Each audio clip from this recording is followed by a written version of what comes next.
ಸ್ನೇಹಿತರೆ ನಮಸ್ಕಾರ. ಹೇಗಿದ್ದೀರಿ ಎಲ್ಲರೂ? ಪ್ರೇರಣಾ ವಾಹಿನಿ ಯೂಟ್ಯೂಬ್ ಚಾನಲ್ಗೆ ಸ್ವಾಗತ ಸುಸ್ವಾಗತ. ಹಣ ಯಾರಿಗೆ ತಾನೇ ಬೇಡ ಹೇಳಿ? ಪ್ರತಿಯೊಬ್ಬರಿಗೂ ಹಣದ ಅನಿವಾರ್ಯತೆ ಖಂಡಿತ ಇರುತ್ತದೆ. ಹಣಕ್ಕಾಗಿ ತಾನೇ ಮನುಷ್ಯ ಇಷ್ಟೆಲ್ಲ ಹೋರಾಡುತ್ತಿರುವುದು. ಶ್ರೀಮಂತಿಕೆ ಎಂಬುದು ಅದೃಷ್ಟದಿಂದ ಬರುವಂಥದ್ದಲ್ಲ, ಅದು ನಾವು ರೂಢಿಸಿಕೊಳ್ಳುವ ಕೆಲವು ಅಭ್ಯಾಸಗಳಿಂದ ಬರುವಂಥದ್ದು. ನಾವು ಕೆಲವು ಅಭ್ಯಾಸಗಳನ್ನು ನಮ್ಮ ಜೀವನದಲ್ಲಿ ಅಳವಡಿಸಿಕೊಂಡರೆ ಸಂಪತ್ತು, ಯಶಸ್ಸು, ಗೌರವ ಇವೆಲ್ಲವೂ ನಮ್ಮನ್ನು ಹೇಗೆ ಹುಡುಕಿಕೊಂಡು ಬರುತ್ತವೆ ಎಂಬುದನ್ನು ಈ ವಿಡಿಯೋದಲ್ಲಿ ನೋಡೋಣ ಬನ್ನಿ ಸ್ನೇಹಿತರೆ. ಮೊದಲನೆಯದು, ಆದಾಯದ ಕ್ರಿಯಾಶೀಲತೆಯನ್ನು ಹೆಚ್ಚಿಸಿಕೊಳ್ಳೋಣ. ನಮ್ಮ ಮುತ್ತಾತ ಹಾಕಿದ ಆಲದ ಮರ ಎಂದು ಅದೇ ಮರಕ್ಕೆ ಜೋತು ಬೀಳುವ ಬದಲು ನಮ್ಮಲ್ಲಿರುವ ಕ್ರಿಯಾತ್ಮಕ ಶೈಲಿಯನ್ನು ಹೊರತೆಗೆಯೋಣ. ಒಂದೇ ಆದಾಯದ ಮೂಲಕ್ಕೆ ಸಿಕ್ಕಿ ಹಾಕಿಕೊಳ್ಳದೆ ಹಲವಾರು ಆದಾಯದ ಮೂಲವನ್ನು ಹುಡುಕಿಕೊಳ್ಳೋಣ. ಒಂದೇ ಆದಾಯದ ಮೂಲಕ್ಕೆ ನಂಬಿಕೆ ಇಟ್ಟವನು ಎಂದಿಗೂ ಶ್ರೀಮಂತನಾಗಲಾರ. ನಾವು ಯಾವಾಗಲೂ ಸ್ಮಾರ್ಟ್ ವ್ಯಕ್ತಿಯಂತೆ ಆಲೋಚಿಸಬೇಕು. ಅಂದರೆ ಸ್ಮಾರ್ಟ್ ವ್ಯಕ್ತಿಗಳು ಒಂದೇ ಕೆಲಸ ಅಥವಾ ಆದಾಯದ ಮೂಲಗಳಿಗೆ ಬದ್ಧರಾಗಿರುವುದಿಲ್ಲ. ಆದಾಯದ ಮೂಲಗಳಿಗಾಗಿ ಅನೇಕ ದಾರಿಗಳನ್ನು ಹುಡುಕುತ್ತಲೇ ಇರುತ್ತಾರೆ. ಅದಕ್ಕೆ ಅಂತಹ ವ್ಯಕ್ತಿಗಳು ಕಡಿಮೆ ಅವಧಿಯಲ್ಲೇ ಬಹುಬೇಗ ಶ್ರೀಮಂತರಾಗುತ್ತಾರೆ. ಅಪ್ಪ ಹಾಕಿದ ಆಲದ ಮರಕ್ಕೆ ಜೋತು ಬೀಳುವವರನ್ನು ಹಾಗೆ ಸುಮ್ಮನೆ ನಮ್ಮ ಕಣ್ಣ ಮುಂದೆ ತಂದುಕೊಳ್ಳೋಣ. ಅದರಲ್ಲಿ ಕೆಲವರು ಇದ್ದ ಜಾಗದಲ್ಲಿಯೇ ಇಂದೂ ಕೂಡ ಇದ್ದಾರೆ. ಹೊಸ ಹೊಸ ಕೌಶಲ್ಯಗಳನ್ನು ಕಲಿಯೋಣ. ಹೊಸ ಹೊಸ ಅವಕಾಶಗಳನ್ನು ಹುಡುಕೋಣ. ಹೂಡಿಕೆಗಳಿಂದ, ಪಾರ್ಶ್ವ ಉದ್ಯಮಗಳಿಂದ ಹಣದ ಹಾದಿಗಳನ್ನು ಸೃಷ್ಟಿಸಿಕೊಳ್ಳೋಣ. ಹಣವು ಕೇವಲ ನದಿಯಲ್ಲ, ಕಾಲುವೆ ಇದ್ದಂತೆ. ಮೊದಲು ಅದನ್ನು ಅರ್ಥ ಮಾಡಿಕೊಳ್ಳೋಣ. ಇನ್ನು ಎರಡನೆಯದು, ಸಮಯವೇ ನಮ್ಮ ಸಂಪತ್ತಾಗಲಿ. ಹಣ ಕಳೆದುಕೊಂಡರೆ ಅದನ್ನು ಮರಳಿ ಪಡೆಯಬಹುದು, ಆದರೆ ಸಮಯ ಕಳೆದು ಹೋದರೆ ಅದು ಎಂದಿಗೂ ಮರಳಿ ಬರುವುದಿಲ್ಲ. ಸಮಯವನ್ನು ಗೌರವಿಸದವರು ಬಡತನವನ್ನು ಆಹ್ವಾನಿಸಿದಂತೆ. ಪ್ರತಿದಿನ ನಮ್ಮ ಸಮಯವನ್ನು ಯೋಜನೆಯಿಂದ ಪ್ರಾರಂಭಿಸೋಣ. 1 ಗಂಟೆಯ ವ್ಯರ್ಥತೆ ನಮ್ಮ 1 ತಿಂಗಳ ಬೆಳವಣಿಗೆಗೆ ಅಡ್ಡಿಯಾಗಬಹುದು.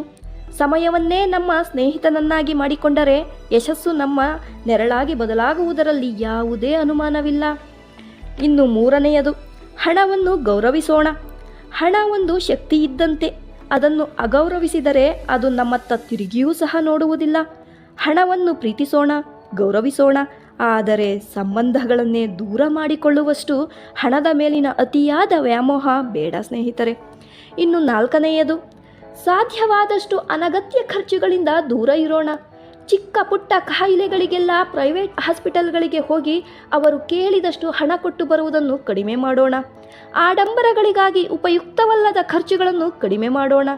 ಜಾಗರೂಕತೆ ವಹಿಸಿ ಖರ್ಚುಗಳ ನಿಯಂತ್ರಣ ಮಾಡಿ ಉಳಿಸಿದ ಹಣವನ್ನೇ ಸ್ವಲ್ಪ ಸ್ವಲ್ಪ ಹೂಡಿಕೆ ಮಾಡುತ್ತಾ ಬರೋಣ. ಸಣ್ಣ ಸಣ್ಣ ರಂಧ್ರವೇ ಒಂದು ದೊಡ್ಡ ಹಡಗನ್ನು ಮುಳುಗಿಸಬಹುದಾದರೆ ನಾವು ಮಾಡುವ ಸಣ್ಣ ಸಣ್ಣ ವ್ಯರ್ಥ ಖರ್ಚುಗಳು ನಮ್ಮ ದೊಡ್ಡ ಗುರಿಗಳನ್ನು ಮುಳುಗಿಸಬಹುದಲ್ಲವೇ? ನಮ್ಮ ಹಣದ ರಕ್ಷಣೆಯನ್ನು ನಾವು ಕಲಿತರೆ ಶ್ರೀಮಂತರಾಗುವುದು ಕಷ್ಟವೇನಲ್ಲ ಬಿಡಿ. ಇನ್ನು ಐದನೆಯದು, ಸರಿಯಾದ ನಿರ್ಧಾರಗಳನ್ನು ತೆಗೆದುಕೊಳ್ಳುವುದನ್ನು ಕಲಿಯೋಣ. ನಮ್ಮ ಜೀವನ ನಮ್ಮ ನಿರ್ಧಾರಗಳ ಪ್ರತಿಬಿಂಬ. ನಾವು ತೆಗೆದುಕೊಳ್ಳುವ ನಿರ್ಧಾರಗಳ ಮೇಲೆ ನಮ್ಮ ಭವಿಷ್ಯ ನಿಂತಿರುತ್ತದೆ. ನಾವು ತೆಗೆದುಕೊಂಡ ನಿರ್ಧಾರ ತಪ್ಪಿದರೆ ಅನುಭವ ಸಿಗುತ್ತದೆ, ಸರಿಯಾದರೆ ಯಶಸ್ಸು ಕಟ್ಟಿಟ್ಟ ಬುತ್ತಿ. ಎಷ್ಟೋ ಸಲ ನಾವು ತೆಗೆದುಕೊಂಡ ಆತುರದ ನಿರ್ಧಾರಗಳು ನಮ್ಮ ಜೀವನವನ್ನೇ ಮುಳುಗಿಸಿವೆ. ಆದ್ದರಿಂದ ಯಾವುದೇ ನಿರ್ಧಾರಗಳನ್ನು ತೆಗೆದುಕೊಳ್ಳುವ ಮೊದಲು ನಿಧಾನವಾಗಿ ಯೋಚಿಸಿ, ವಿಶ್ಲೇಷಿಸಿ, ನಂತರ ನಮಗೆ ಸರಿ ಎನಿಸಿದರೆ ಧೈರ್ಯದಿಂದ ಹೆಜ್ಜೆ ಇಡೋಣ. ಇನ್ನು ಆರನೆಯದು, ಕೆಟ್ಟ ಜನರ ಸಹವಾಸವನ್ನು ಮೊದಲು ಬಿಡೋಣ.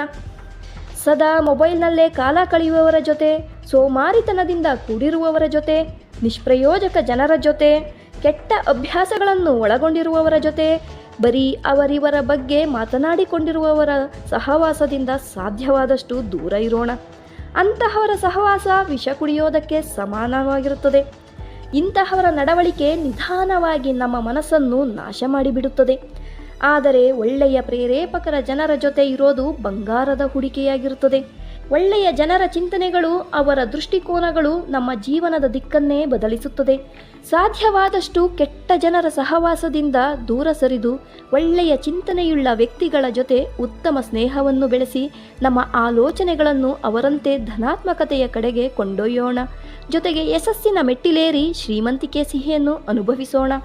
ಶ್ರೀಮಂತಿಕೆ ಎಂಬುದು ದೇವತೆ ಅಲ್ಲ, ಅದು ನಮ್ಮ ನಡವಳಿಕೆಯ ಪ್ರತಿಫಲ.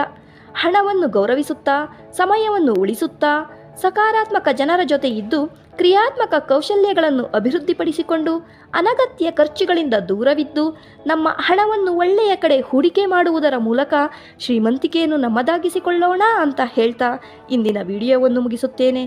ಧನ್ಯವಾದಗಳು ಸ್ನೇಹಿತರೆ.